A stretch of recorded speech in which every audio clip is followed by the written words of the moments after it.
Greetings, everyone. Welcome to the first SudokuCon stream in quite some time.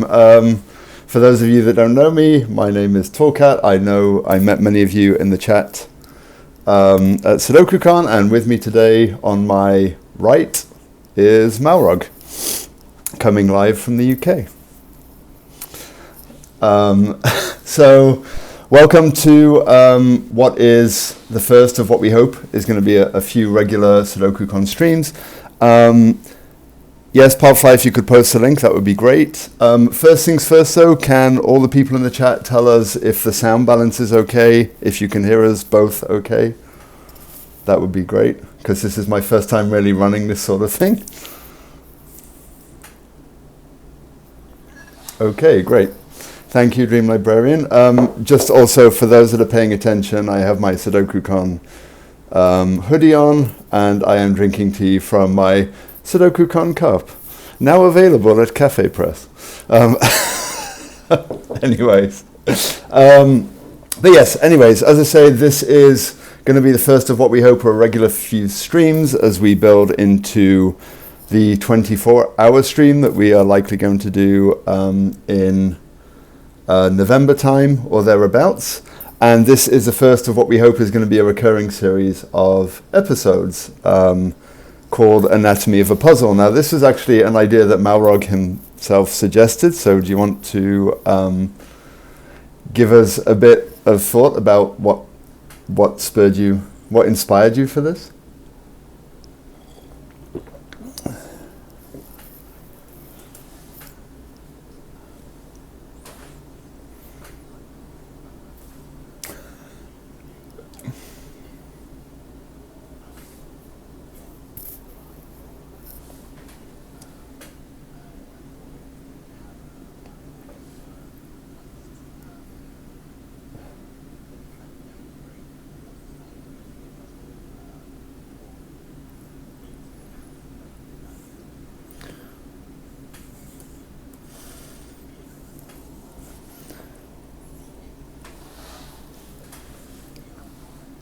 Okay, one sec, Malrog. They seem to be telling me that your audio is not working, which is a little frustrating.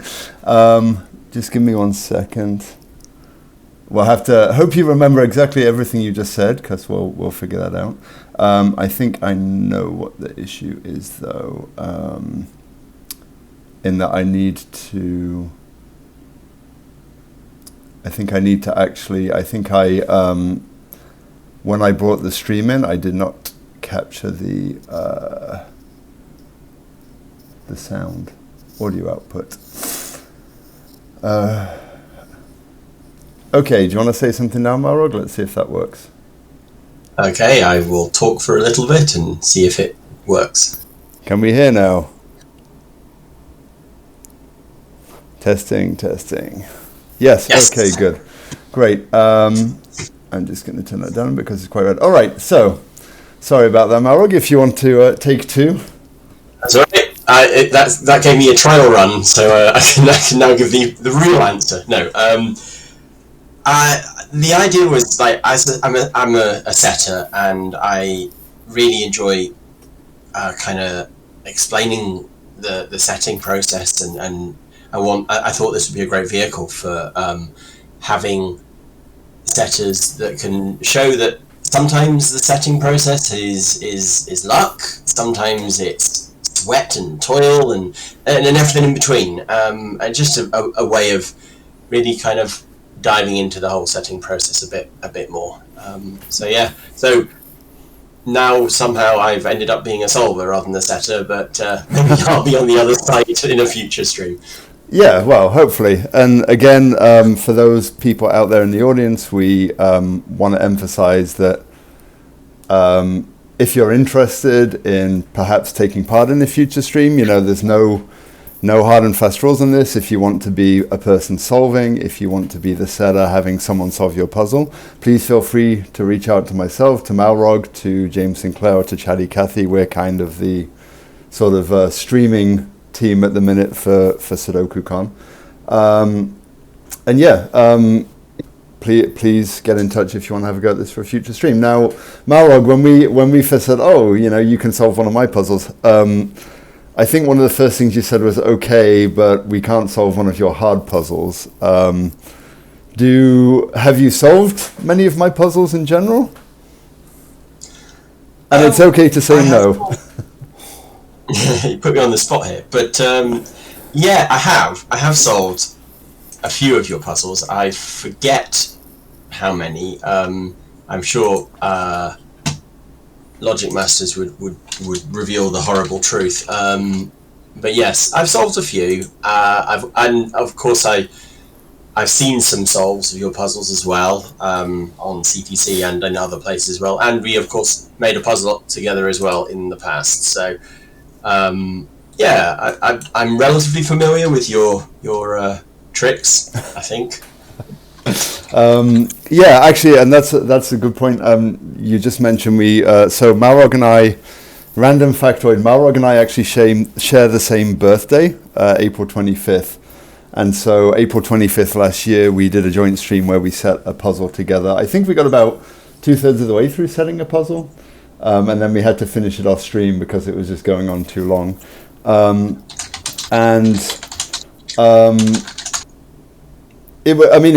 had a lot of fun. But it ended up being quite a process.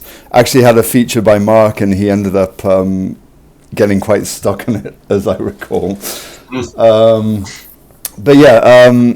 So this is actually the second time Malrog and I are setting together, and with a bit of luck next year, hopefully we'll actually be able to meet in person, because I know SudokuCon 2026 has a current target city of Manchester, England, so I'm certainly hopeful that I'll be able to make it to that, and we may be actually able to set or solve a puzzle in person. But anyway, we didn't come here just to sit and chat for half an hour, although as everyone is very well aware, I can talk. So let us get on to the puzzle. Malrog sent me a list of puzzles to choose from, and so I kind of picked a couple from the start, from that list. So we're going to transition over. If you want to maybe there we go. So let me just give a bit of a background. This puzzle is called Cover Up, part of my ongoing series of puzzles that have punny names, because this is a Tapper Sudoku hybrid, and apparently Tapper means cover. So random factoid, behind the scenes factoid number 1. The rules are going to be a bit small, I'm afraid, because this is quite of a lot, but just to go over, as I said, this is Tapper Sudoku, so normal Sudoku rules apply on the 3x3, on the 9x9 grid with the 3x3 boxes. The Tapper part, you have to shade some cells so that all shaded cells form one orthogonally connected area and no 2x2 is entirely shaded. Note that's no 2x2 is entirely shaded. You can have 2x2s that are unshaded. The circled cells that are highlighted, thank you, Malrog, cannot be shaded, and they contain a digit that indicate the length of the connected group of shaded cells that surround that circle. Now, I'm just going to go a bit more into detail on that, because I know I ended up having a heated discussion with someone on Discord because they didn't understand. What that means is they were saying, well, surely if all the shaded cells are connected, that means the shaded cells are one group anyway. No, what that actually means is, so if you take the circle in row 5, column 6 that you have, that would be a single connected group, and that would be a 5, that means, though, that you cannot have, once you have that single connected group, you cannot have any other shaded cells around it. So in this particular case, for example, row 6, column 5 could also not be shaded, because that would mean 2 shaded groups. Hopefully that's clear. Is that clear to you, Malrog? Because you're the one who's going to be solving. I'm relatively familiar with various pencil puzzle genres. I do the Gap every day. God, that's more than me. Yeah. Okay. And I'm a big fan of hybrids, which is why this was on the list. So Okay, we'll see good. how I go with it, but yes. Then it says if adjacent cells are either both shaded or both unshaded, they may not contain consecutive digits. So there is a limited non-consecutive constraint in this puzzle. So, for example, those two cells, if the one on the right was a 4, the one on the left could not be a 5. And if it was a 4, then that means the 3 could not be shaded because it would be consecutive if it was the other way around. But yeah, that's pretty much it.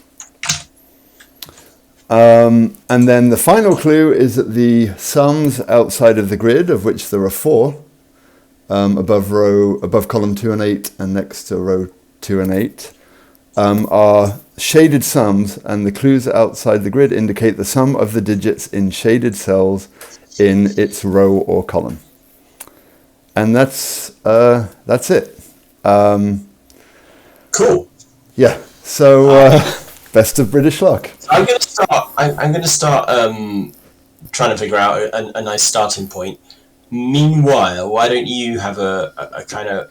Why don't you tell the folks where this idea came from and what you're thinking about? Yeah.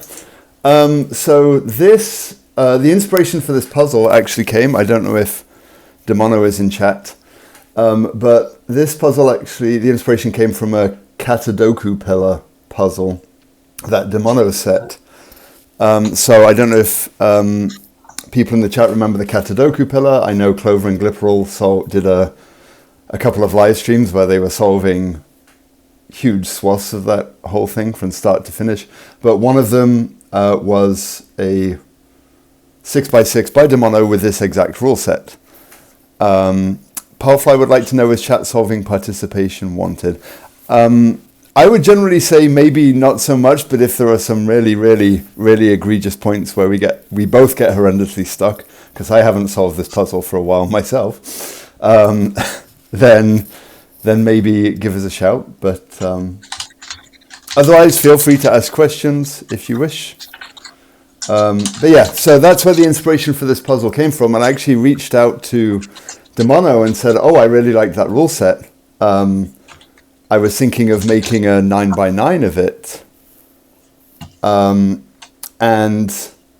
And he kind of gave me a very sort of, I don't want to say maniacal laugh, but he kind of gave me a ha ha ha response and said, "Well, good luck with that." And I was like, intriguing. And it wasn't until I was partway through setting it that he said, "Yeah, I didn't want to set a 9x9 with this because the 6x6 was just horrendous to set as it was." And after having set this puzzle, I now fully appreciate where he was coming from, because it was very, very hard to set. Interesting. Did Demono's puzzle have the outside clues as well? It did, yes. Okay. So you were completely faithful to that then? Completely faithful to that. The one difference with that puzzle is that, because it was a Katadoku pillar, is it had 4 given digits in, I think, the lower right corner. Of course. And so I was like, well, I have to probably do some givens to get things going. But yeah. Yes, well, I've used those givens already to get a few things. Obviously, I hope I follow your intended solve path, but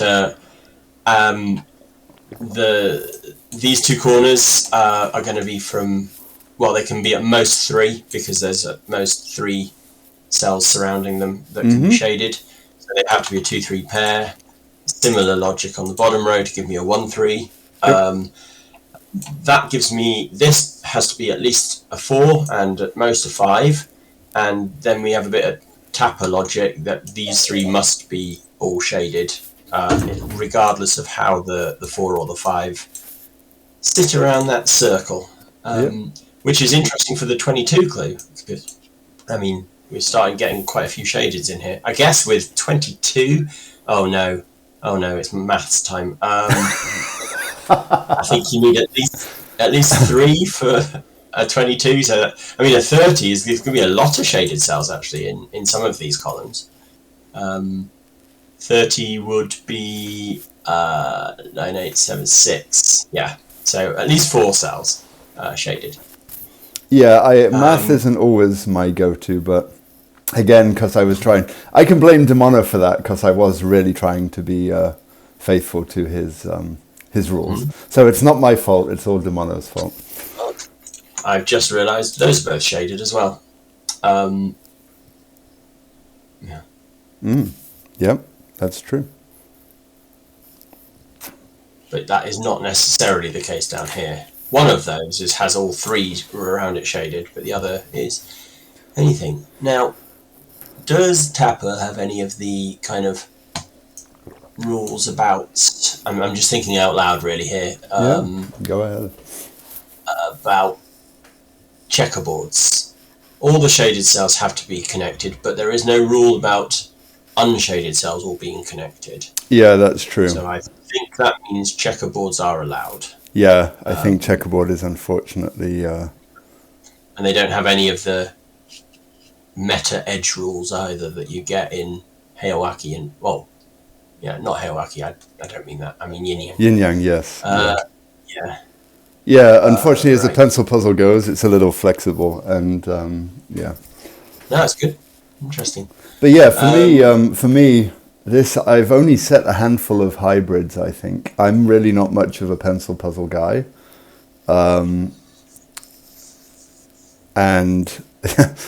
Powerfly. I have one puzzle in my sheet with the note "blame Clover." I don't exactly remember the context behind that. Yeah, it's always good when you can blame someone else for the parts of your puzzles that make them horrendous. But yes, I've set a few hybrids. Let me think. I set a Kropki Nuramasaki. I think that was one of the other puzzles you had singled out as a potential.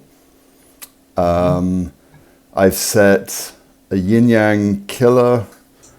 And I set a Skyscraper Cave hybrid, which actually ended up being a Patreon-only feature on Cracking the Cryptic, and I think it broke Simon's brain.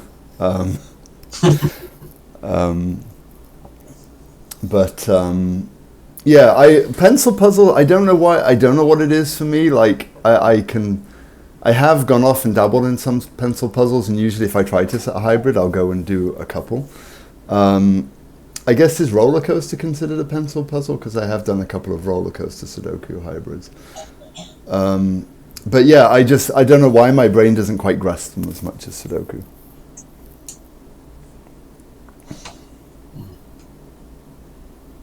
But yeah, it does look like you've focused in the right areas so far, which is at least what the givens were supposed to do. Can I be awkward and ask that I switch the puzzle to my other screen, which unfortunately for some reason seems to adjust the... Oh yeah, you can. I will adjust the puzzle. Hang on one second. Thank you. Yeah, sorry about that. No, it's fine. I can. I feel I'm looking away from chat too much, and they're gonna wonder why I'm ignoring them. Oh, I mean, it's fine. I ignore chat all the time. I'm going to... well, you know, it's like I get it from Zeta. Like, Zeta ignores chat all the time. And even when chat is, like, screaming at him about a puzzle, he's just like, yeah, I'm just going to ignore everything they're saying. But we are almost there, I think. But yeah, feel free to keep solving while I tweak this. Thanks. Yeah, I'm just stalling for time, really. I have to say, I'm liking the kind of the symmetry in the corners, corner boxes. Obviously, I bet you tried really, really hard to get a circle in here. You have no idea. I think I might, actually. Yeah. I am... Yes, I mean... Symmetry is both a blessing and a curse for me, I think. And actually, James Sinclair and I had a similar thing we did a collaboration on a chaos construction, and the first thing the first idea he had for the break-in was almost like these surrounding central circle of circles, and and I was like so desperate to preserve that, but it just wasn't going to happen. And yeah, I don't know what it is. I mean, a lot of my early puzzles were not very symmetrical, and then as time has gone on, I've just become almost like quasi-obsessed with having symmetrical puzzles, perhaps to my detriment on some things. That I've even actually gone out of my way to set a couple of puzzles that are deliberately not symmetrical. Yes. But yeah, I mean, you're focusing in the right area right now, if that helps. Yeah, so I just say what I'm thinking at the moment, really, which is these two are both at least a 2. Well, I mean, one of them at least is a 4. But it doesn't give me much just to know that, because the 4 can be anywhere around many cells. Even if these are really big numbers, there's a lot of shading that can go on, because the thing with Tapper is, other than the shaders all being connected, which lends itself to more shaded cells, there's not really a minimum restriction thing going on until you start getting clues in the grid that reduce how many shaders you can put in there. You can at the moment, but these could be really big numbers, and quite easily be really big numbers. All of those could be shaded, and it would be fine, you know. So. But you can actually add some shaded cells in right now. I know that all the shaded have to connect. Right, but remember the rule I particularly belabored, that I had an argument with someone Adjacent cells are either both If adjacent cells are either both shaded or both unshaded, they may not contain consecutive digits. No, it was a part about there being a single connected group of cells around circled digits. Yes. Right, yes, of course. Thank you for pointing out what I should have spotted. So those must all be shaded, because so this is going to come back again and again. So yeah, I think I might have got there eventually, but thank you for that. So yeah, they all have to be shaded so that this number is counting a single shaded group. Yeah, exactly. So that is going to be at least a 5 and at most a 7.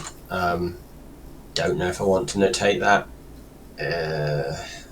I'm sure, why not? It's not going to hurt. But could it be a 7 though? 1, 2, 3, 4, 5, 6, 7 would do that, and then all of these would have to be shaded as well, which is also 7. I did notice when I shaded the whole lot that so it can't be 7, so it's 5 or 6, which means this is unshaded. That's nice. Yep. And then this is now, well, this doesn't have to escape. This isn't a loop. This. Yeah, I think Powerfly was alluding to. He said in the chat, the important thing right now is remember all the rules. I think that's what he was maybe alluding to. I'm now thinking about. It's probably too early to start thinking about this sum of 22. I have 5 cells here, but I could be as low as 15. But you do. Yeah, I think you do know a little more about row 2, though. A bit more about row 2.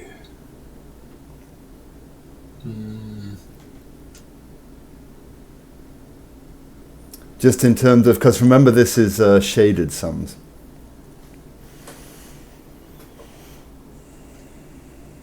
Right. I mean, I know that there have to be more unshaded cells in there somewhere. Mm-hmm. And so 22. I'm trying to think what's the outies. It's 45 minus 23, which is at least 3 unshaded cells. So there is at most one more shaded cell in the row. And how many how many unshaded cells would that be? 6, right? Unshaded. Sorry, well, shaded would cells. Be 6. Yeah. Shaded would be 3. Yeah. So I've either all these are unshaded or one of them is shaded at most. Is what I'm seeing. Okay. So do you think at least one of them is shaded? Just from the information you have in the grid.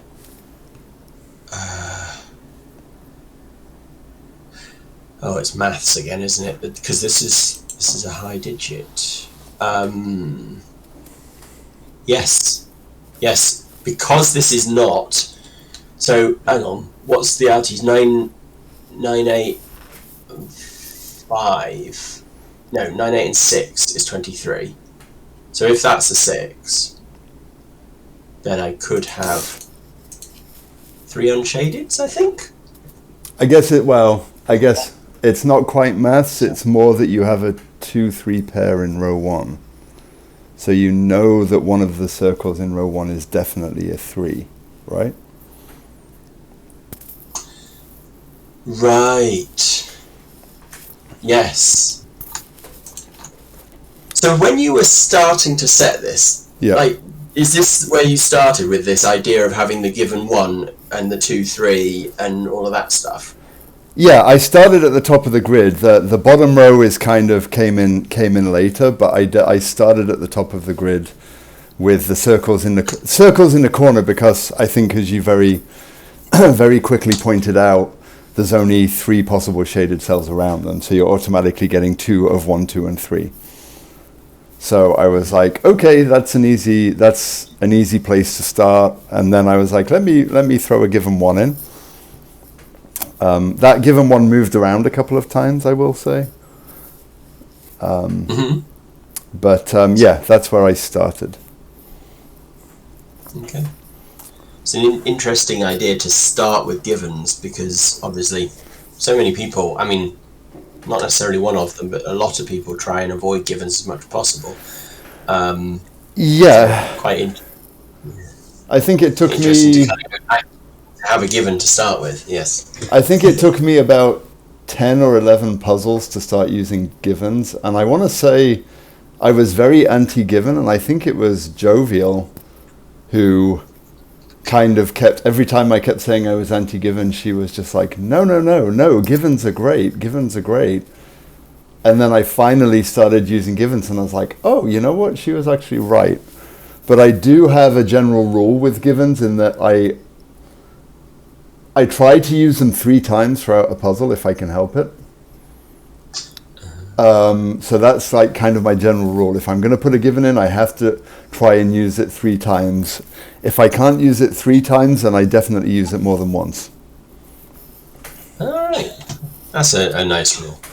Now I'm seeing that this shaded cell is almost trapped. If this was unshaded, it would have to come around here, and this would be a 2. But if this was shaded, it can escape this way. I'm not sure I'm getting much from that. But this cell... Oh, I see. This cell. If this doesn't come this way, this is a 1. Mm-hmm. And that's a 2. Which all looks perfectly... Okay, I'm just checking that doesn't bounce around the grid and cause a confliction, because if this comes this way, you got a 1 here, and all of these are unshaded. That's what I'm saying. If this is unshaded, then all of these have to be unshaded. Yeah, that's good on that side. What about the other side? Oh, I missed the obvious. I'm looking in the wrong place.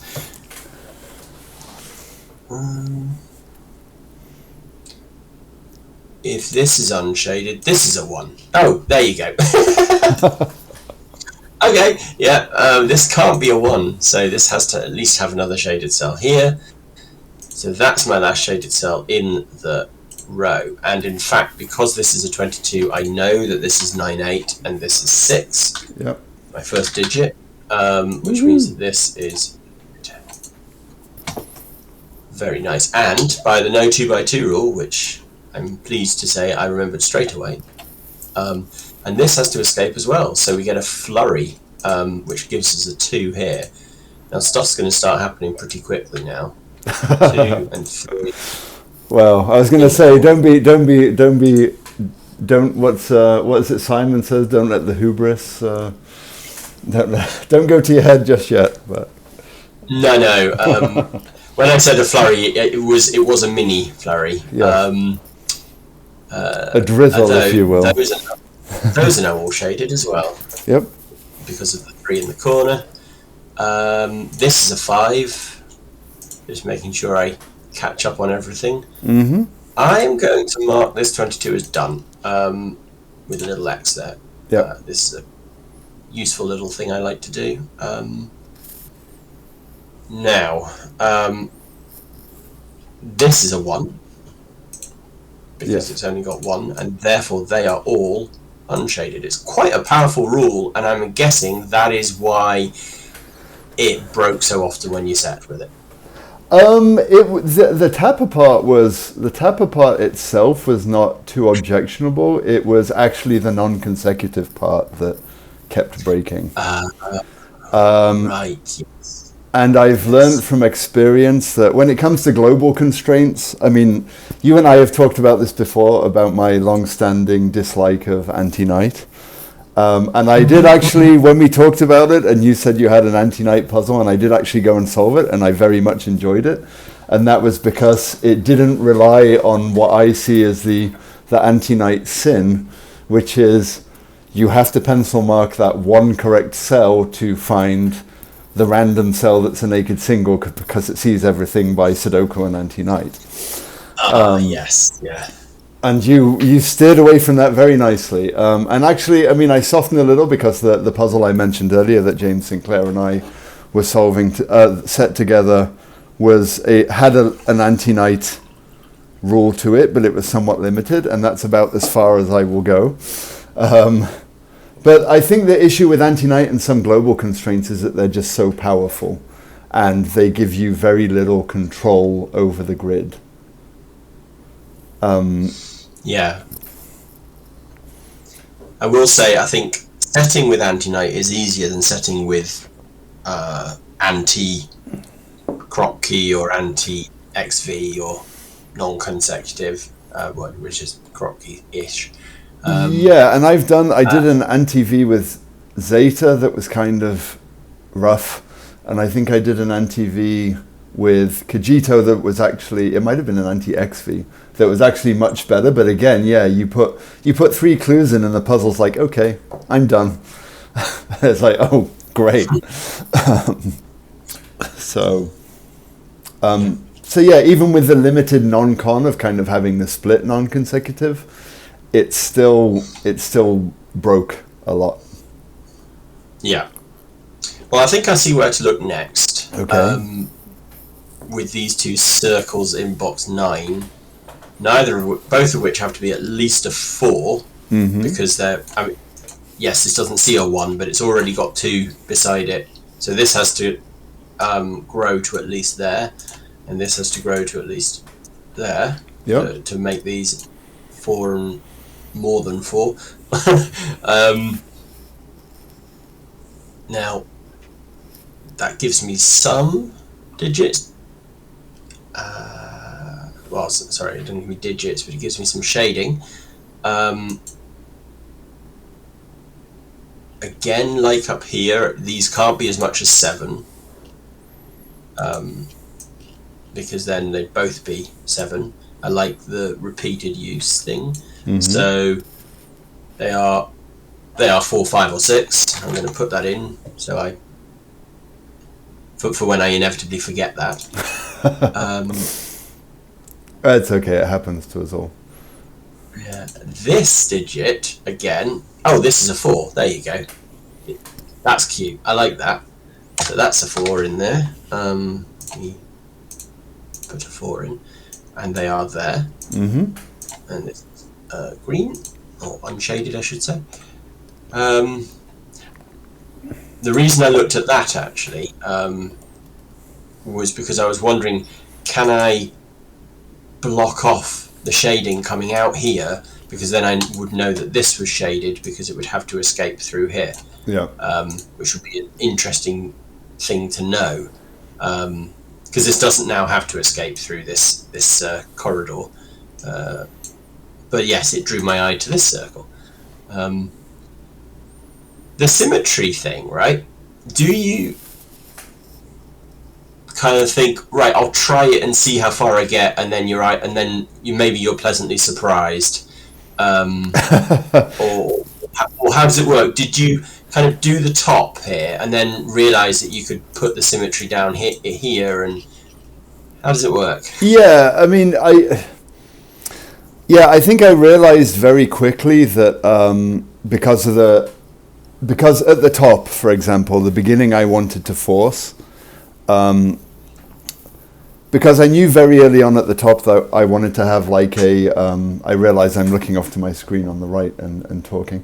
I realized very early on that I wanted to have a clue that could be easily forceable. So for example, like a 21 or a 22 in the sum across the row, because I could see very quickly with the given one that it was going to do a lot. And so the given one actually originally I placed in row 1 column 4, and then I realized, if I nudge it one to the left, that's actually going to force a lot.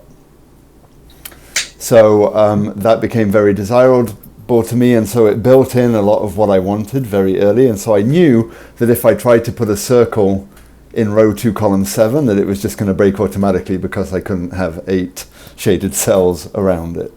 So I was like, okay, well that one's going to go. So I'm like, well, if I have to get rid of the symmetry there, let me see if I can play around with it a bit more elsewhere.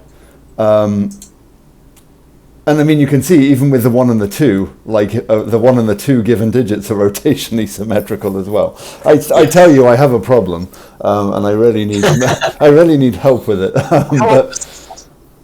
Sorry? How old is this puzzle?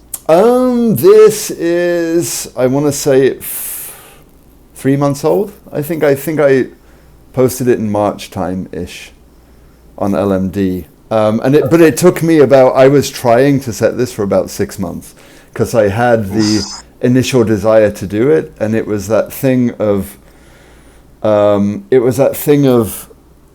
liking the idea and being convinced that I could do something really, really next level with it, and then being like, why am I trying to break my brain to do this? Let me just, so oftentimes I'll get the beginnings of a puzzle, and I like it, but I maybe don't necessarily love it right away. And then I'm convinced that I can look for something better. And ultimately what happens, like months go by, and then I just go back to the thing that I had all along, and I focus more on how can I develop in a way that's fun to me. Yeah. But yeah, certainly with this, I figured I could get the symmetry to work at the bottom a bit better. So I put that in, and I kind of go, I'm going to see how it goes, and if it keeps breaking, then I'll just give up and dial it back a bit. So I'm seeing a couple of things straight away here. With that unshaded there, this one now is very restricted because I can't put a shaded down here or here because it has to get out through here. Yep. So that is the only shaded one around the 1, and it comes out like that, and they're both unshaded, and therefore that is also unshaded. Yep. But the other thing I actually saw first, and I saw that just as I started talking, conveniently. The other thing I saw was the 30 clue. I don't know if this was intended or expected or anything like that, but I know I need another shaded cell in this column, because normally you could put 6, 7, 8, 9 and make the 30, but you can't have consecutive cells. You can't have consecutive digits in similarly shaded cells. Mm-hmm. Yep. Yes. That was intended. Yes. Nice. I'm interested to know when these outside clues got their final values. The 22 I locked in very quickly. The 30 I I liked the deduction you just talked about, and I figured that it was flexible enough that I could play with it. The 28 in row 8, I think that was actually, I went back and forth a few on that. The one that gave me the most trouble was the 16 in column 2. I want to say, I think at one point I had that much higher, and then at one point I had it much lower. But I did also have a circle for quite some time in row 5, column 1. And I really, really wanted that circle in row 5, column 1. And the puzzle just kept breaking. So that was one I had to let go, and I was very bitter about. But mostly because I wanted to use it to force the shading. Because of the deduction you just made with the 1, and it automatically puts it next to a circle, and so I had to. Oh yeah, I mean this is the area to look at next, because this circle now has to grow to here, which gets me that shading. This is a 2 or a 3, and this is unshaded.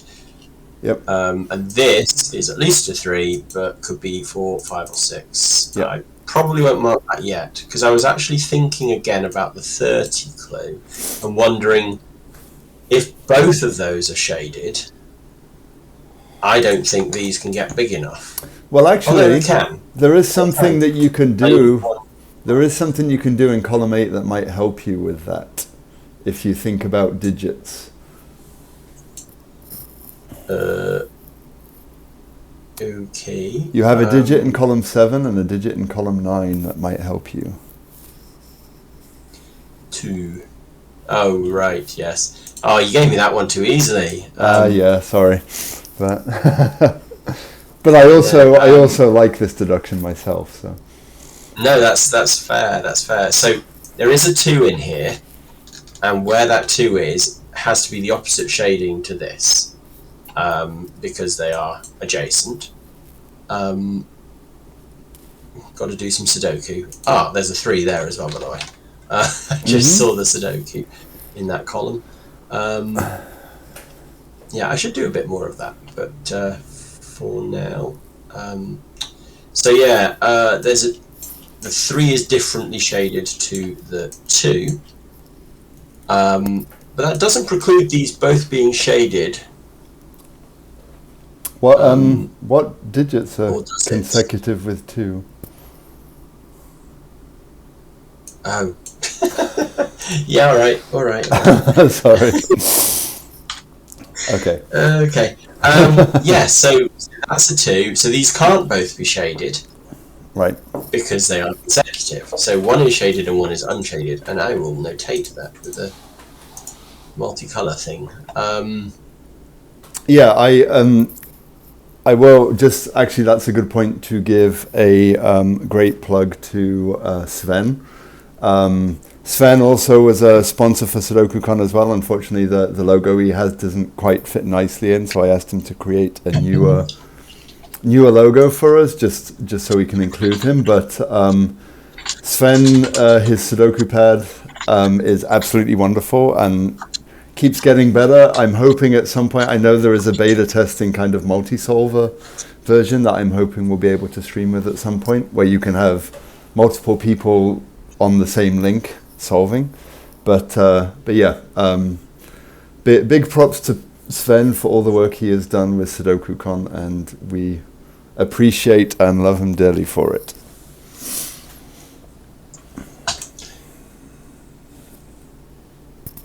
I know that's unshaded because we can't have the 7 around. I'm trying to work out where this takes me. Because I keep thinking about this corner down here, because this deduction is interesting, and I know one of those is shaded, but I kind of asking myself, well, so what? Yeah. The 30 clue is pretty, yeah, as you say, unrestricted. Although this shaded cell is fairly low, so there will be. But having 4 digits summing to 28 or 27 is relatively flexible. Mm-hmm. I think that's the word I'm looking for. I was just thinking, if this was unshaded, then this would be a 4, but it's okay because 2 and 4. But that's a nice deduction. I wonder whether that will appear somewhere where what you put in a cell beside a circle can determine whether it's like the shading around the circle. I'm going to have to think about that at some point, probably. Yeah, I think there was one point with this puzzle, I don't think it was quite about now, but maybe a little further on, where it kind of became like a chaos construction in that I had to just plug in a couple of clues and see what happened, because to see if it broke or not, and to basically see if I could get to a solvable grid, not necessarily a logically solvable grid. Yes, yeah. Is this grid even physically possible now? Logically possible now? Yeah. I find myself doing that from time to time as well. I liked, and I've said this before, I think on stream, but it was Turganis's phrase for curating the end of a puzzle, which it sums it up nicely for me. Actually, Turganis's advice on killer cages came in play with the sums here, going back to that, in that I know sometimes when he sets puzzles, he'll put a cage in saying it has to be greater than this, and then he'll figure out the sum at a later date. And so I kind of did that a bit here, with saying, well, this sum could be this, but it could be more than, just to see if it gave me stuff to play with. Interesting. Well, I'm now looking at the unshaded here, which are the outies of 28. So another quick bit of maths tells me that I need 17 in those 3 cells, which looks quite restricted. So even if I max out both of these, that's 9. So that would have to be an 8. Yep. So this is at least an 8. Could be a 9. And at least one of these is maxed.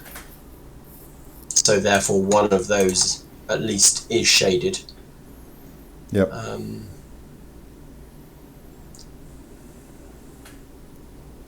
Okay. It's just that 1 degree of freedom too many. Yes, it is, unfortunately. I mean, I feel like that's intentional. I feel like you don't want to make it too straightforward.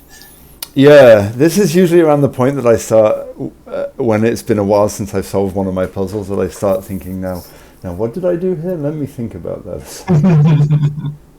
Yeah.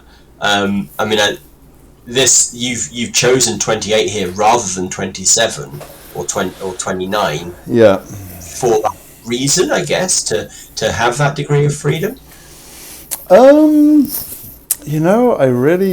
think so. I think when I did 27, it either collapsed too early or it broke very quickly. But yeah, I think at this point I honestly was just happy to be having something vaguely working. Actually, so I can give you, there is a little bit more Sudoku you can do at the top that might at least be a bit more informative on some things. No 1 and 3 are in the middle there. Right, but what does that mean for 2? 2 is not there, yeah. So 2 is over here. And that now might impact the circle. That's interesting, because 2 can't be... That's nice. Is that one of those accidental things that you discover and go, actually, that's really quite cute? That one, I think, once I put the 3 in, the given 3 in, I was like, oh, that actually, I could see that force stuff at the top, so I was like, you know what, I'm going to use that a bit. I see. So this now must be larger than 2, but it can't be 3, so we shade both of those, and this is at least a 4. or a 5. So once again, that is not shaded. I could probably have figured that out a while ago. Yeah. Because this could never be 6. So it's 4 or 5. And if I remember correctly, this could be, this is, it's actually quite a lot of digits, 3, 4, 5, 6. I'll mark it because why not? 4, 5. So this 16, it could just be those two, right? But it can't actually. This has to cross. Oh no, it doesn't. This could just join up there. In fact, if those did sum to 16, then they would all have to be unshaded, and this would have to be forced all the way around here. Interesting.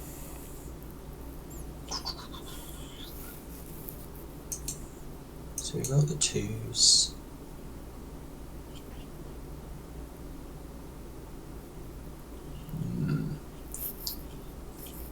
Next.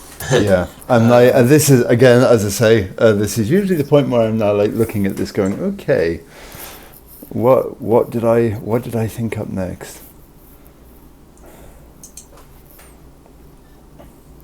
I mean, I guess there is another thought about returning to your thought about column 8. You had said that you can't have the 8 and 9 next to each other in the grey cells at the bottom. So you can actually place one of the 8 9s in the column. Like.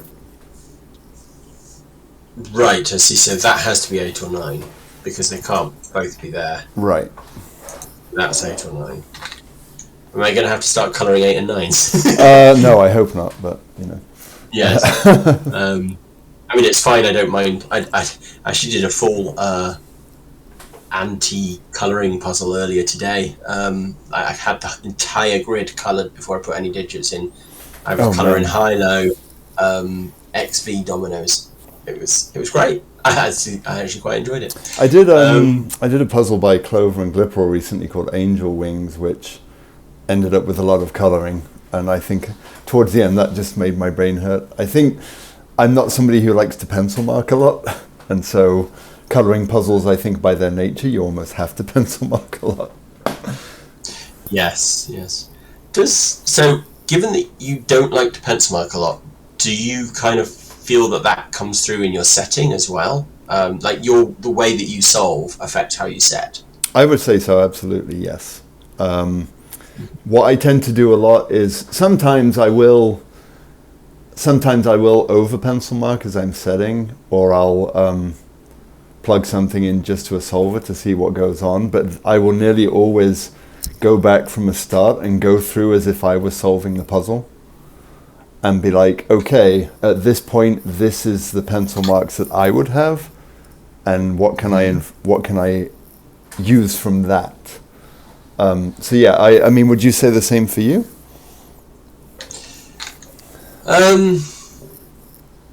I don't know what my solving style really is, but I feel like it must impact my setting, because setting is solving a puzzle that doesn't exist yet.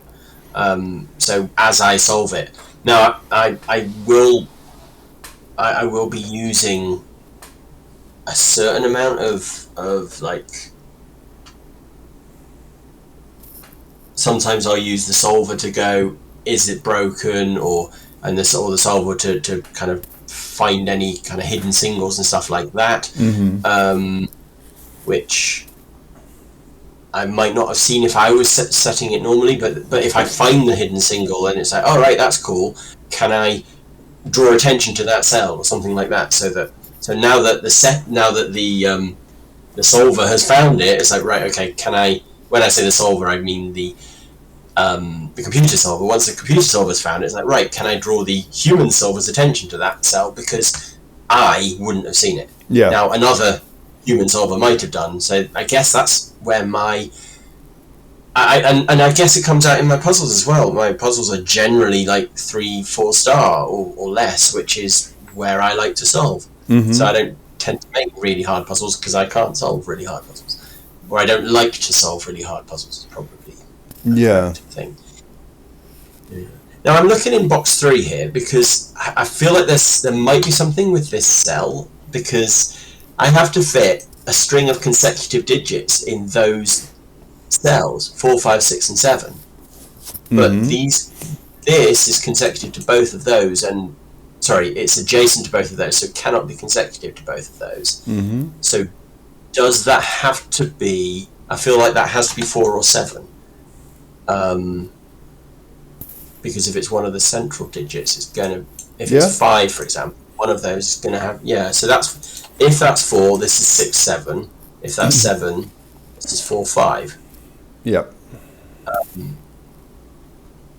So if that's 7, that's 4, 5, and that's 6. If this is 4, this is 6, 7, and that's 5. So that is also a true mark. Now, I don't imagine you would pencil mark this. This seems a bit more than what you were doing. Yeah, it's unfortunately, I think with this kind of a puzzle as well, the nature of the rules mean that you tend to you can get a little in the weeds on things, and you almost start grasping for things to look at. Yeah. Yeah.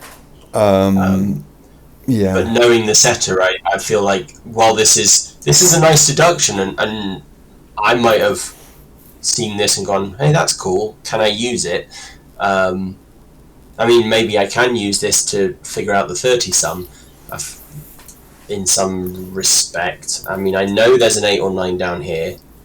There's a 2 or a 3 here, but it's still quite. I don't want to do all the maths there. So, and I know Tallcat wouldn't do all the maths there. So I feel maybe, and this is part of like knowing the setter and that kind of meta for solving a puzzle.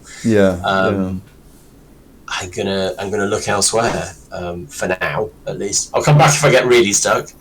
But there must be something else. Yeah, I think I would say at this point I know Palfly was saying he thought he could see where to go next if he wants to maybe extol on that a little, just because, as I say, I'm at the point where I'm not quite remembering all the steps I did in this puzzle.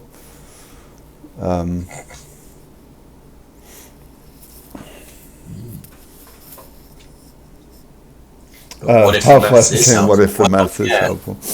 Indeed. Oh, jeez. Well, Palfly said it, not me, so that's entirely on him. Yeah. I mean, maybe I double bluffed myself with setter logic.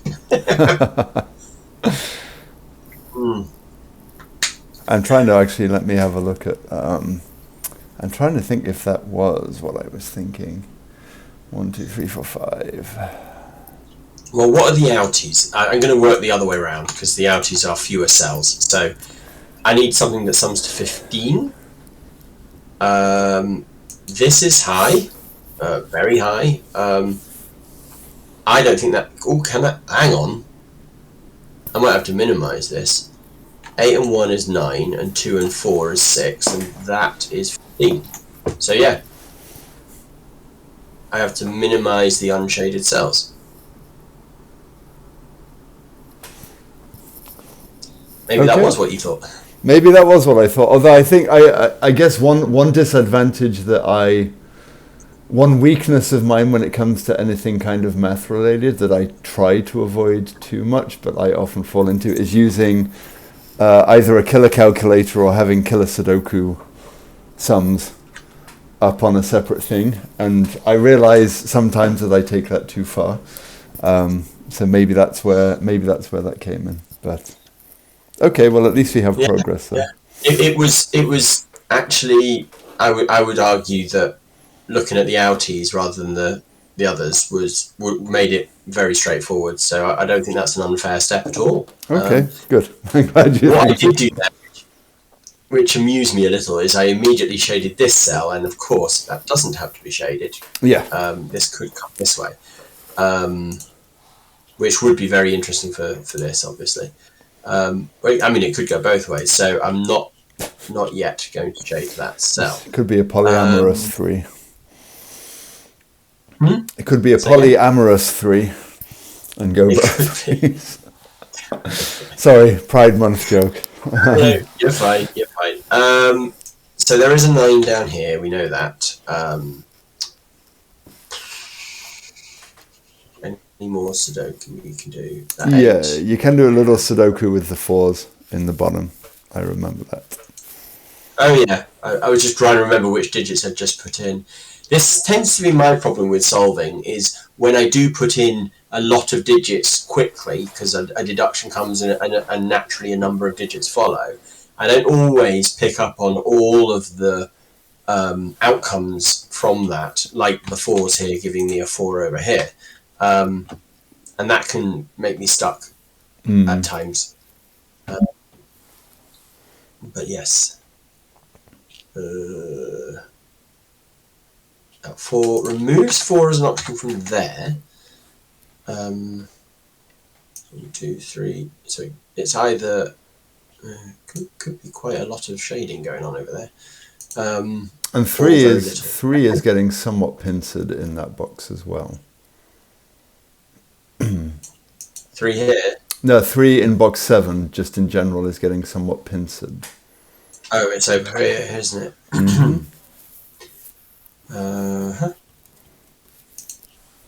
Now, if that was 3, it would. Oh, that's the deduction I talked about over here is actually happening here. So I have a question about that then from a setting perspective is, did you find... So let me explain the deduction first. If I make this a 3, then this is a 2. And so only these two can be shaded, but then these two are consecutive even though they're both the same colour. So I can't do that. So this is not a 3. That's the deduction that I found over here. Although obviously it didn't apply.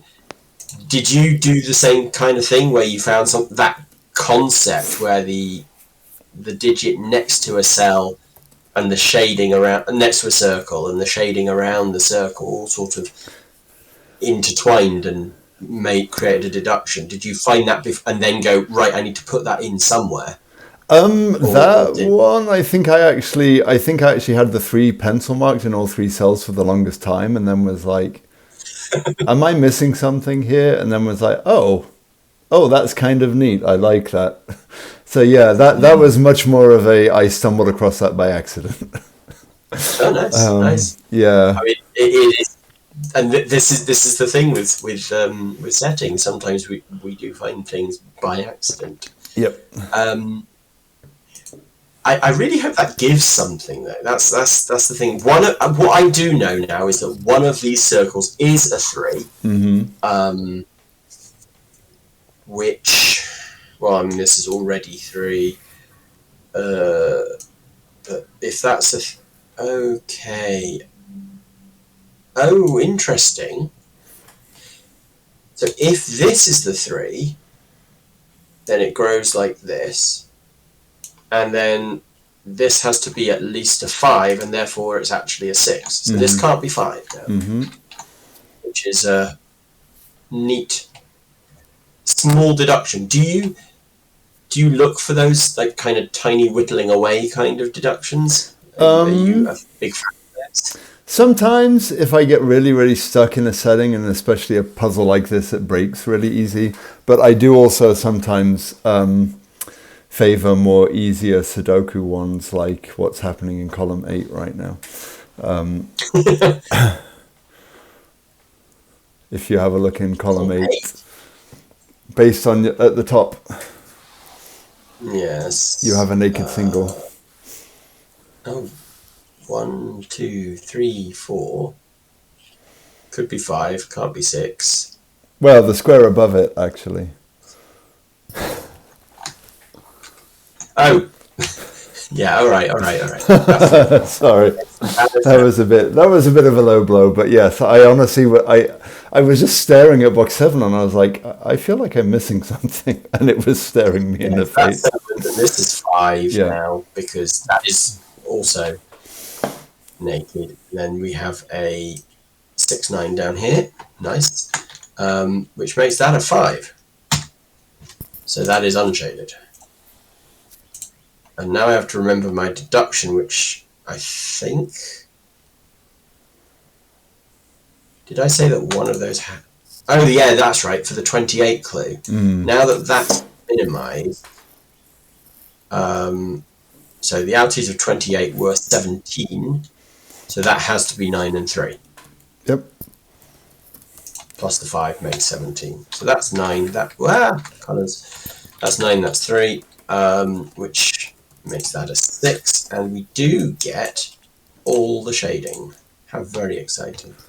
Yeah, and in your defense, I completely missed that Sudoku myself.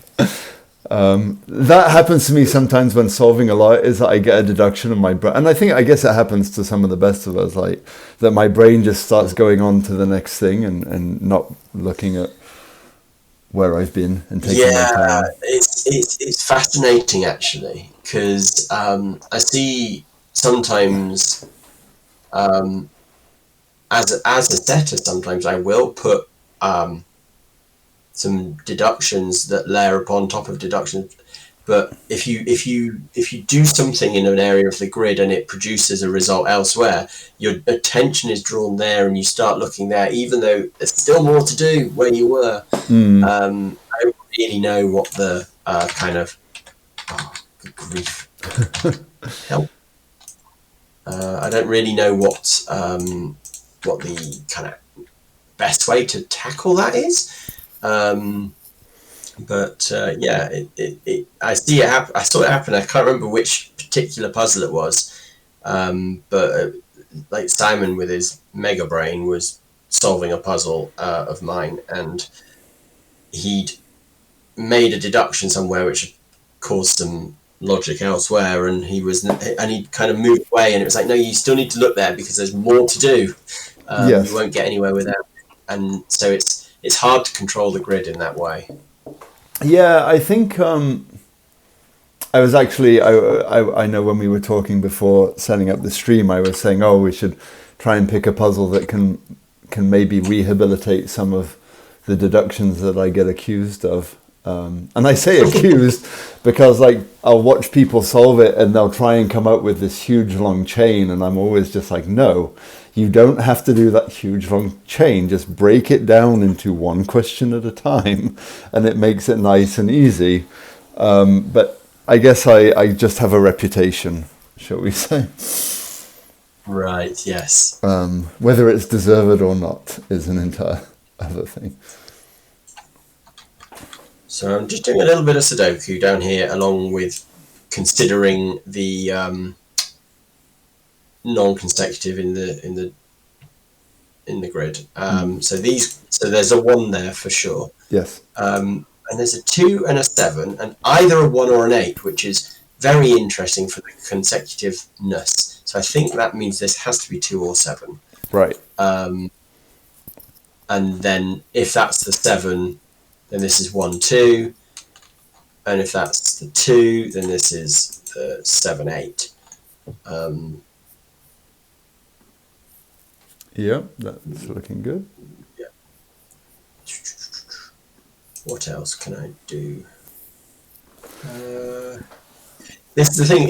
This is the thing with hybrid puzzles: is you start going, right, well, should I look at numbers? Should I look at the hybrid, the shading? Should I look at more of the clues? Because I haven't even thought about this circle yet. I'm guessing this was the last clue put in the grid. I think it actually was, yeah. But yeah, I mean, I think the nature of the beginning of the puzzle meant that it was always going to be around the outside of the grid, and it was going to be a struggle trying to find the best ways to work into the middle. And sure enough, that was assuredly the case. It was, it got very hard trying to pull apart and the best way to work inwards. But the shading with the tapper was actually quite flexible. I think it did help. You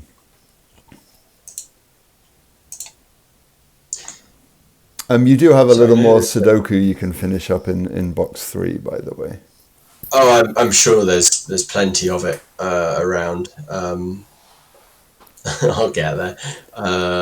Yeah, thank you. I'll just do that since people are probably upset otherwise. Probably shouting at us. No, I'm too focused on the non-consecutive because I really don't want to forget it. Yes. So I know that the remaining digits in here are a 1, 2, 7, 8, and the 7, 8 can't both be down here. Sorry, not a 1. Sorry, 2, 5, 7, 8. But the 2 is, in fact, why don't I just mark the 2 being up there, just so we know. But the 7, 8 can't both be here. So the 5 must be down here.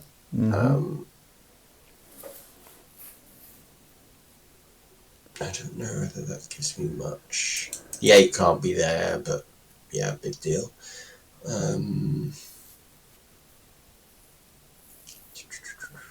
Yeah, I'm getting to a point again where I'm like, now what did I do now at this point?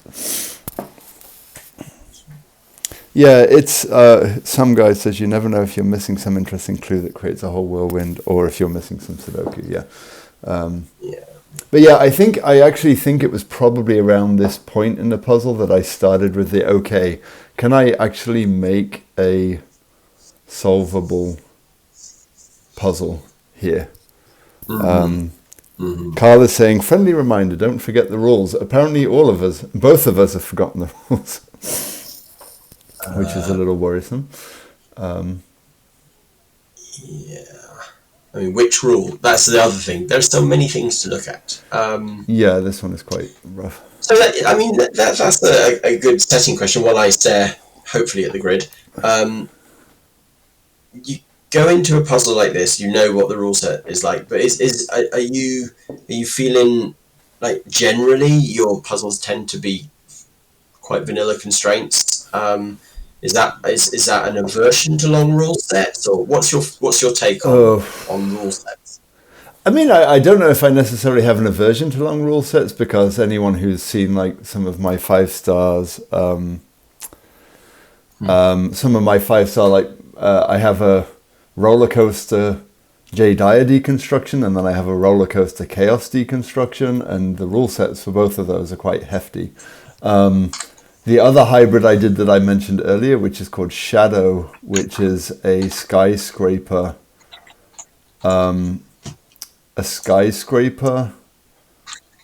cave hybrid. That was, the rule set for that is quite hard, because in my head often what happens is I think of a puzzle idea, and then I think of a title, and then I think I have to make this puzzle now. And the general idea for that was that, because it was called Shadow, is that the tall buildings would be casting a shadow behind them. But then to actually get that to work in any kind of sense, it had to be include rows and non-include. There was a huge long rule set for that. It was kind of an essay. But yeah, on the whole, I try to avoid writing an essay of a rule set, and that's mostly because, as is pretty clear from this solve, I don't want to be remembering all the rules myself.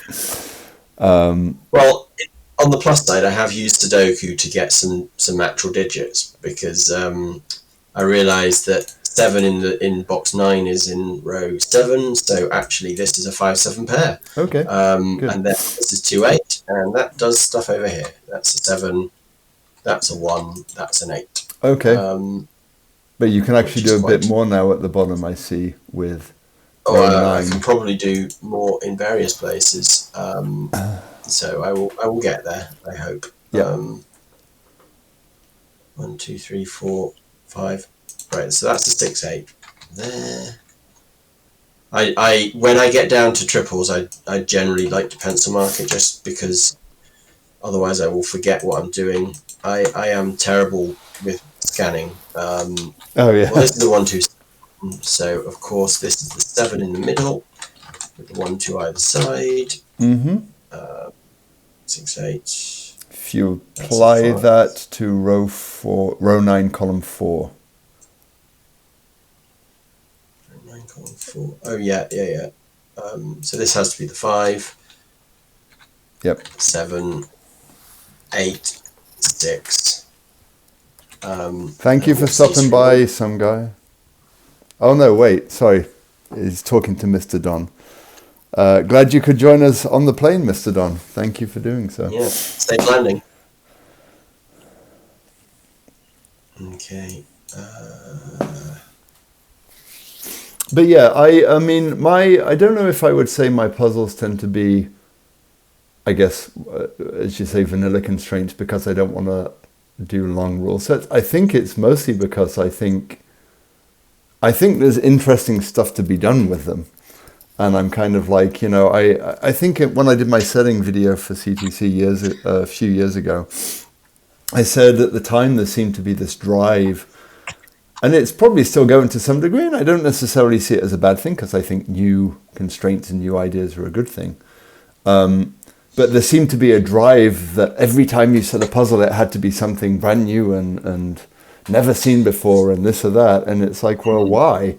There's plenty of stuff that can be done with existing constraints and new combinations. And I think, unfortunately, sometimes when people try to come up with new stuff, it isn't always necessarily for the best of reasons. And I think to some degree that's unfortunately something that maybe CTC has been as a bit of a detriment, in that there are people who say, well, if I do something really new and wacky, then it's going to get on CTC. And sometimes, sometimes, don't get me wrong, sometimes there have been some good and interesting new constraints come out of that. But sometimes you have a constraint that you get like maybe one good puzzle out of it, and then it's like, okay, put that in room 101, never to be seen again, Mm-hmm.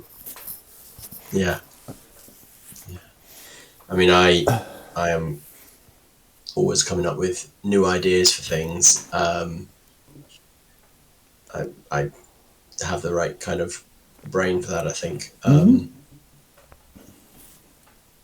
But I like to think I'm hopefully able to sort of curate my ideas a bit. Yes. Right. So what have I done? I've just done a bit of tidying up, bit of Sudoku. I'm probably missing some obvious Sudoku because that's what I do. I wouldn't say it's an obvious Sudoku, but there's you can do a little more tidying with the green cells in box 6 based on the constraint. Box 6, so yeah, that can't be 9 and that can't be 7. Or 5, actually. Yeah, that's 4. I can still be both. I'm looking desperately for whether or not digits here are going to force the shading, but not quite yet. They can both be shaded. If that's unshaded, obviously it can't be a 5. Yeah, and I think Prof Meow says you can't always tell if a constraint will allow more than one good puzzle until somebody makes a first and somebody tries a second. No, I mean, that's a very fair point. It's just, I think sometimes, I guess it goes back to the long rule set thing. I think, to me, a good rule set and one that's probably going to last is going to have you can encapsulate it very well. Yeah. I think if you have to write an essay of a rule set, then no one's going to want to make the second puzzle with it. Yeah, I mean, I feel like a rule set is a very different thing from a constraint. Yes. And I think, so I like to have ideas for constraints. Combining constraints is always interesting as well. Right, let me see if I can finish this puzzle. Yes, sorry, I keep distracting you.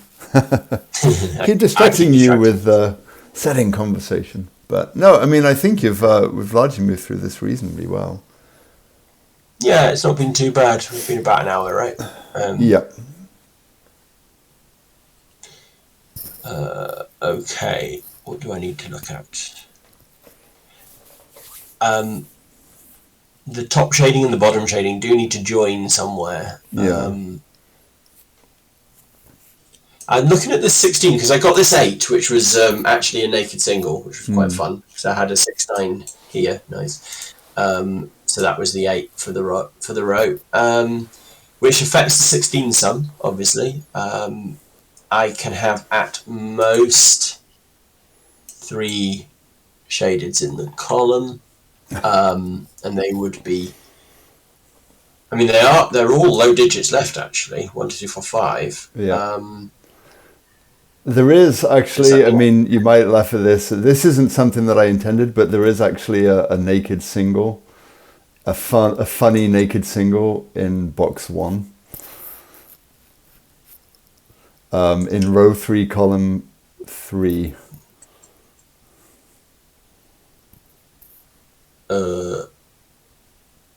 Is this because of the non-con rule? Yeah. I'm guessing. Yes. This was totally not intended, but I do remember when I stumbled across it and was like, I don't think it's absolutely needed, but it is kind of hilarious. Yeah, so that has to be a 9 because 1, 2, 3 are in the box. 4, 5 would be together, and 7 would be next to 6, and 8's there. So it has to be a 9. Yes. Yeah. So, I mean, I don't think it does anything, but it does make me chuckle. Yeah, it's always good to find those. And it does make me think I should probably pencil mark the fact that there is a 5 in one of those. Yeah. And an 8 down there.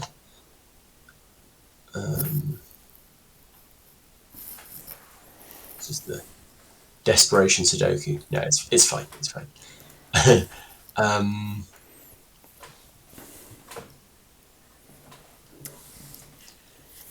But yeah, I do remember getting to this point, and sometimes it doesn't always happen for me, but sometimes there will come a point where I'm like with puzzles, I'm like, I just need to finish this in some way. And that isn't always the best vibe to have with a puzzle, because I think then you do start getting to a point where you're like, I just need to put something. 30's done, and 28's done. Just that 16. That 16 feels important right now because if it was just those 2 shaded cells, they would be a 3 and a 5, and that's impossible. So they can't be 2, 6, and they can't be 1, 7. Correct. So they'd have to be 3, 5, but that's impossible because this sees 3 and 5. Yeah. Therefore, there is one more shaded cell in the column, and they are therefore a set of either 1, 3, 4 or 1, 2, 5. Because that can be 2. 1, 3, 4, 1, 2, 5. Plus that.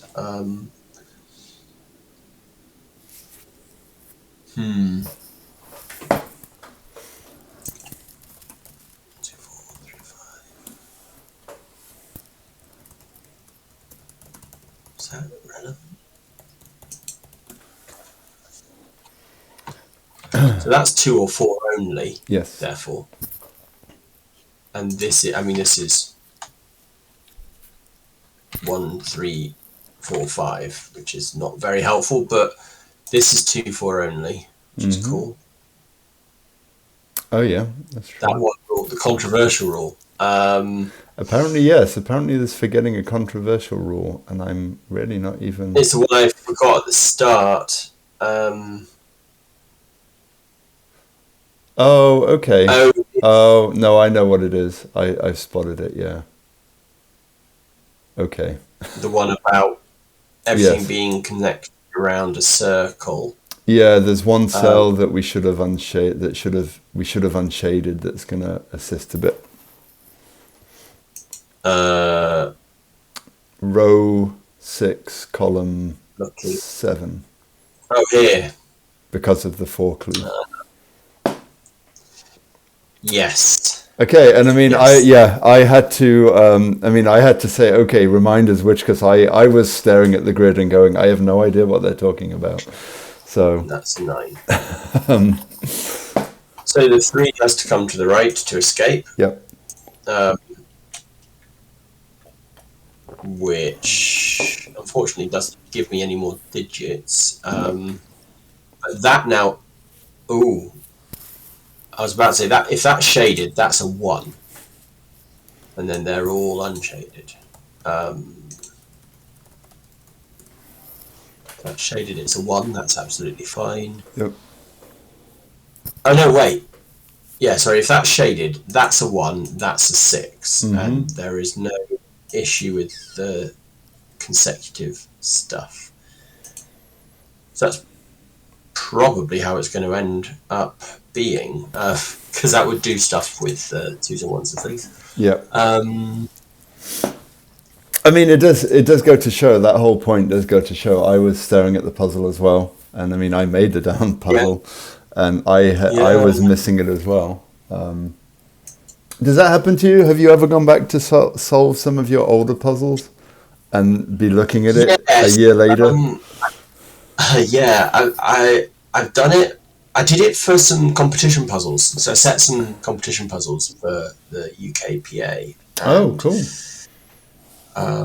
Yeah, Sudoku, and then so they're all like single. They're not meant to be that hard, and they're single variant puzzles. But when you're setting them, you get very involved in the puzzle, and you can spend hours on it, and that you know that they're supposed to be getting solved in like 10 minutes ish, depending on your ability. It could be faster.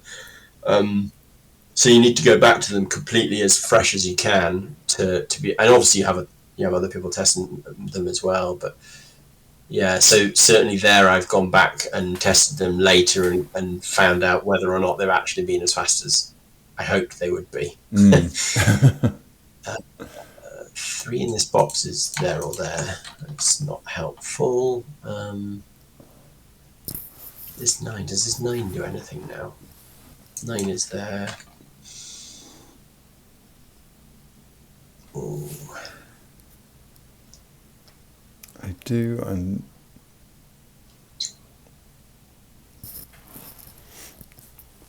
Nice one, Kathy. wow. Okay. I mean, I don't know if I've been quite as bad as that, but yeah, there absolutely have been times when I've been staring at a puzzle going, what on earth?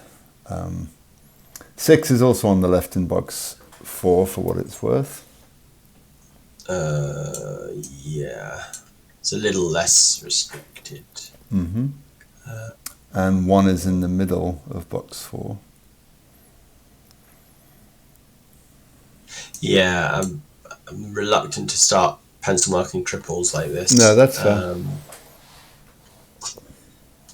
Although with non-consecutive, sometimes that can be really helpful, because doing that tells me that can't be a 2. Oh no! No, be. Not in this case. Yeah, unfortunately. So actually, in this version of non-consecutive, in this world, it's probably less helpful. James says he has so many puzzles in his vault that he went back to test months later and couldn't solve. I would just say James could have stopped at I have so many puzzles in my vault, and I would have been jealous. But yeah.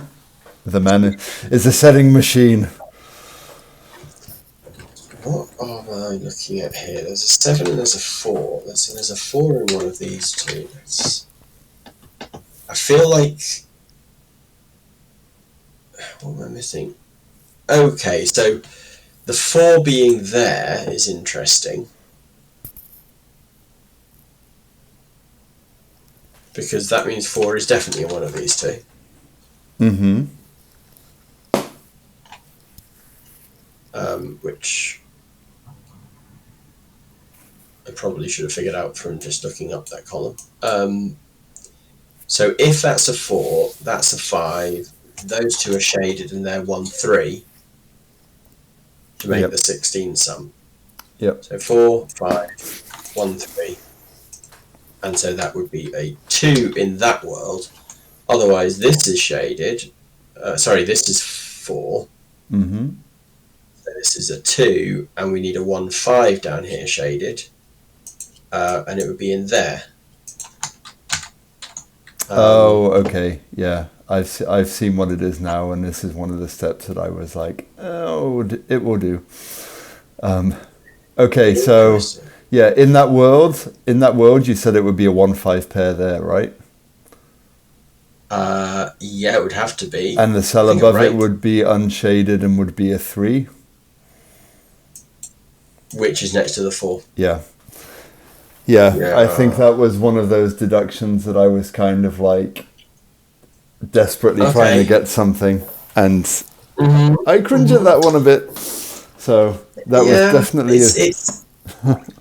it requires a little bit of thinking. I'll be honest, I think if if I wasn't on stream, I probably would have found that. That's the weird thing. Something on stream is quite different, because like you feel like you have to do things a bit more elegantly or a bit more kind of cleverly rather than just trialing. I mean, once I found that there were the only two places for 4, I was sort of going through the motions and getting there. I didn't quite get there all the way, but yeah, I think at that point I was like looking at it going, the 16 clue has got to be doing something, so I think that was what I was well, yeah, that was why I was looking back here as well. It was the only real restriction in the grid. So this we know now has to be a 5, yeah, which gives us a shaded cell there, and what that means is that the 8 is summing. Well, these 3 cells sum to 8, so they are 1, 3, 4. So that's a 4. That's do this, and here's another case where I'm going to get a flurry of digits, and I'm going to forget to kind of going to forget something as a result. That's unshaded for multiple reasons. I think this is also I kind of said it was okay with me because I knew that it was going to give a lot of a digit as well, so I'm always kind of like, well, you're going to get some reward from it, so don't hate me too much, you know. Yeah. I've probably done worse. Okay. So there's probably loads that's come out from that. Just give me a second, I'll see if I can find it all. Yep. So I mean, the 16 clue's done its job, so I can put a Lex there. And the shading isn't. I like how much the shading is holding up. You know, it's not completely got fallen apart yet. And I think it holds up to the end, as I recall. So I apologise in advance for that. No, I like that. It's quite not frustrating, but kind of a little disappointing if you do a hybrid and you discover that you can completely do the pencil puzzle, the shading or the loop drawing or whatever it is, and completely finish it way before you finish the actual rest of the puzzle. I don't mind a little bit before, but yeah. So I'm more than happy for it to hold up for a bit. Now, what do I need to do here? I put a 7, so that's not 6. So 6 is down there now. Still don't know where 8 is. Right, so we have a 1, a 3, and a 7 across here. Just doing this stuff. 1, 2, 4, 8 across there. Okay, that's not 8, that's not 4, that's not 7. Okay, that's not 7 either because it's next to a 6. So that's a 7. Excellent. You can do that again on the same square. That's not a 2. Yep. So that's a 4. That's a 1, 3. Yep. Very good. So that's nice. That 1 does stuff here. This is not a 1. There we go. I was wrong. I was silently betting that it would be. So that is green. Very good. Which is interesting because that does allow for that to now be green. I was looking at the connections between the top and the bottom of the grid, and it was either coming through here or coming through here, but now that I need shading in here, I mean it can still come through here, but yeah, right. But that one when I was getting towards the end, I thought a circle there would be interesting because I was like, oh, people are going to be like, it's going to be a 1, and then we're just going to have, and so I did think about that a little more carefully because Excellent. I do like to try and surprise people as well sometimes. Oh, absolutely. I fondly remember a puzzle where I had 2 XM clues next to each other, and the bigger number had the fewer cells in it, in the sum, because for a long time it could be either way around, but it resolved as the bigger number being the smaller XM, which I enjoyed. Now, I should do some puzzles. Yes, we need to try and wrap this up at a reasonable time for you, given you're a few hours later than me. But oh yeah, I mean, so right, that can't be 3 now. Yep. That probably can be 3 for a while. Oh no, that's just become a 2. I remember. Okay.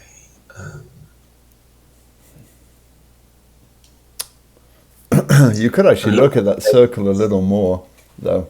This one. Yes, because it's somewhat restricted. It's not 1, 2, 3. Oh, and this is you reusing that given again. Yep. Nice. Yep. So it's at least a 4. So the same deduction that we had right at the start of the puzzle, those are all shaded. Mm-hmm.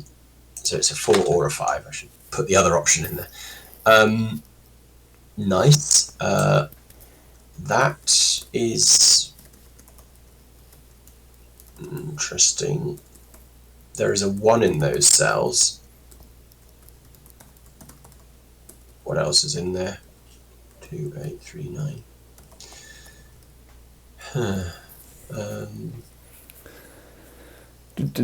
And I think again, I think about this point again, I was kind of getting a little into the granularity of it, and I was just trying to find a way to resolve something.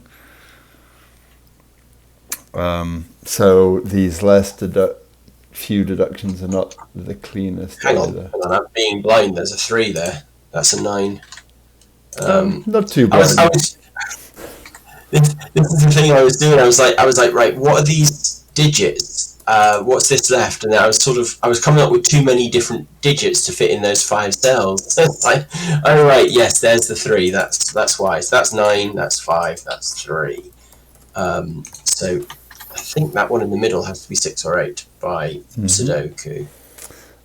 Just to say to Third Mango said glad that this channel is seeing some use, and as I mentioned at the start, we're hoping that this is going to be the start of a more regular streaming schedule that's going to take us into like a 24-hour live stream, and hopefully continue a bit more out. And we do want to use this as a have you found an X-wing? Well, not really an X-wing. X-wing. It's the where is 1 in row 5 thing, but yes. Because this can't be a 1. What was the reason that could be a 1 again? Remind me. I'm looking and thinking. If that's a 1, then I think you get. Oh no, wait. I'm entirely wrong, am I? Why did I think that? I don't know. I've lost it. A fake 1, X-wing, a faux 2, wing. 3, 4, 5, 6, 7, 8, 9. Yeah, it can be 1, 6, or 8. I think. But yeah, just to remind those who are still with us, if we're always keen to solicit ideas for streams on this channel, feel free to. There is a Google Doc in the SudokuCon Discord, a Google Forms you could submit. And we want to try and rather than it just be pure solving or pure setting, we want to explore different things, maybe have a slightly different twist on it, like this puzzle where we're kind of really delving into a behind the scenes of a specific puzzle. Feel free to reach out, send us your ideas, and we look forward to hearing them. 3. Right, 379 there. I found something and then it turned out not to be anything, sadly. Okay. Yeah, the 4, 5 are both over here, so I thought, well, if this is... So they have to be in different shadings, because one of them's in the middle, so the other will be adjacent to it and be in a different shading, which is not too difficult to do, actually. Yeah. Unfortunately, that can't be a 4 then. Oh, okay, yes. This is one of the. It's a little tricky to see, but if you pencil mark row 6, column 6, it might help. Row 6, column 6.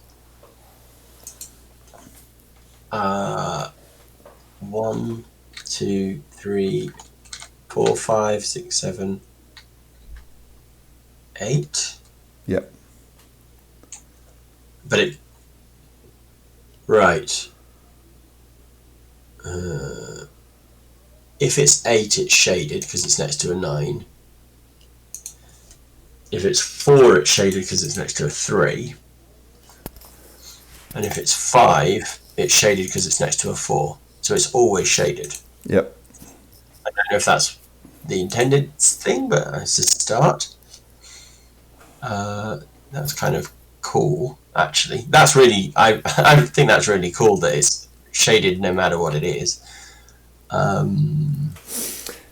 Yeah, and you know, you were saying earlier about do I like deductions where you get to a point where you're almost like whittling things down. I think with this kind of a puzzle and the nature of it, it basically meant that I got to a point where I was whittling things down. Because I just was trying to find a way to do something. So I'm looking at this column now, so that's 528 as well.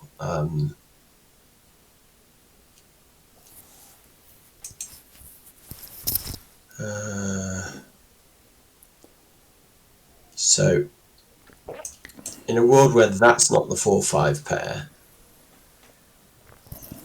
I think that can't be 5.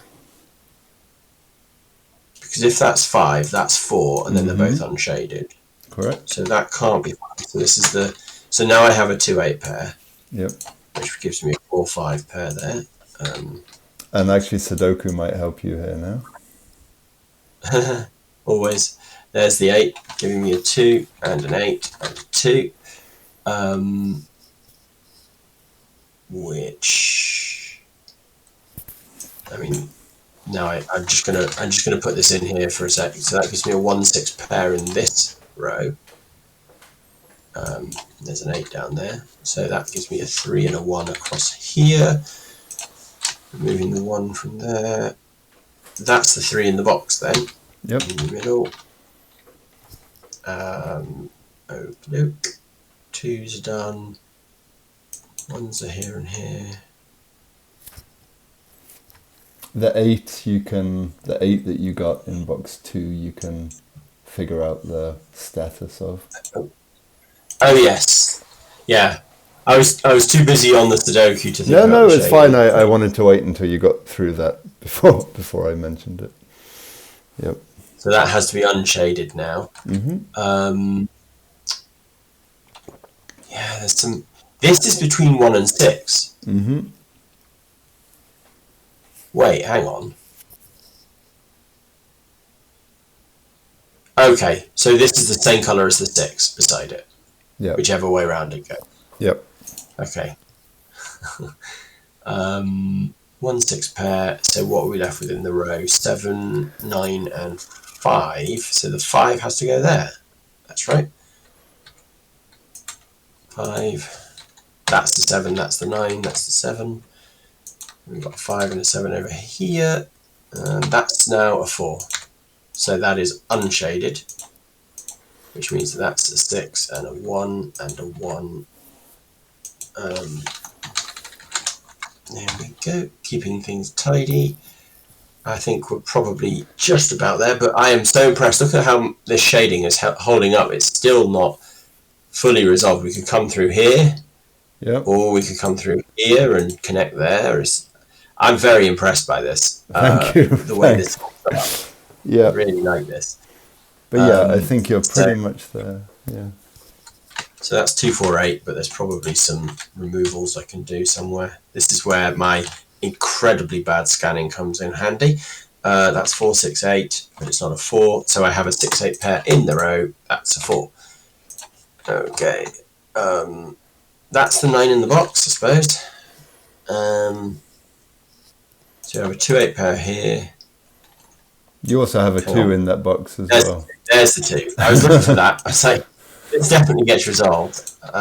8, 6, 8. So hold off on that one. Yeah, you have to do the shading. I will. I think I have it automatically populating things. So that cannot be shaded. So it must be unshaded. Similarly, that must now be shaded. Yep. But we now have to go through here and through here Yep. to reach a fully connected grid.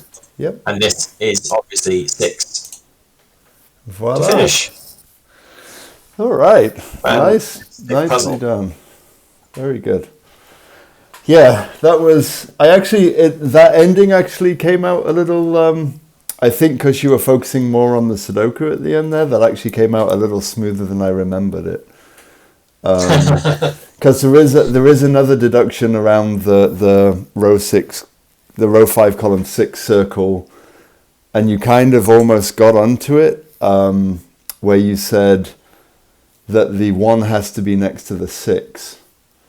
Because if you make that a 5, then the 6 gets pushed up into row 4 where it is, but then the 1 next to it is shaded. Rewind a little way. Yeah, so that's good enough, yeah. No, have I gone far enough? You've gone too far, yeah. If you go back up a bit more. Yeah, so at this point here, when you have the 1-6 pair, if you make the circle a 5, then the 6 gets pushed up to row. The 6 gets pushed up, but the 2 has to be shaded. And then the 1, 2. Yeah. But I actually think the way that focusing on the Sudoku in that sense actually made it a cleaner ending. And thank you, Parfly. I appreciate. I'm glad everyone stayed around, and that was very enjoyable. I'm glad you got through the puzzle. I'm glad you enjoyed it. I think that was a good puzzle choice. We had plenty to talk about. Good choice. Yes, definitely. Good choice of length of stream as well. Yes, it worked well. Yeah, no, absolutely. So yes, given that we're approaching nearly the 2-hour mark, I'm not going to suggest that Malrog go on and solve a second puzzle. Yeah, we won't be that cruel. But yeah, absolutely. Anyone in the audience who is a setter or a solver who would like to put themselves forward as somebody who could potentially be a co-host of a stream with a partner, then by all means reach out to myself, to Malrog, to James Sinclair, to Chatty Cathy on the Discord. Other than that, let me quickly switch back to studio mode so we can I can get a transition. Other than that, as I mentioned, we're hoping to have a more regular stream. And the next one, there will be some information on the closing slide here for the next one. Is there anything more to add, Malrog, I think? Any more thoughts on the puzzle? Should I be doing more pencil puzzle Sudoku hybrids? I mean, I think you should do more pencil puzzles, just solving them. They're great. I love them. So I would give a shout out to that. And I'll tell you, it's a great way to get the creative juices flowing. Just seeing the sorts of deductions and things that you can do in there for creating hybrids, which are always, I think, a treat. Yeah, actually, I mean, you also it's a good point to mention. Anyone watching who might want to be on one of these streams, you're not necessarily forced to solve someone's Sudoku. Like if someone out there has an interesting pencil puzzle that they've done, like dare I say it, a U-Bahn, then they're free to do that. Like we're not necessarily limiting you to solving Sudokus. You're free to solve whatever you want. So by all means, go wild. But okay, well, if there's nothing really more to say, thanks for solving the puzzle, Malrog. It was fun to watch, and I hope I didn't interfere too much with some nudges. No, it was just about right. Yeah, I'd say. And thanks to everyone for coming, and hopefully we'll see you again soon. So take care until then. Bye bye for now. Bye bye.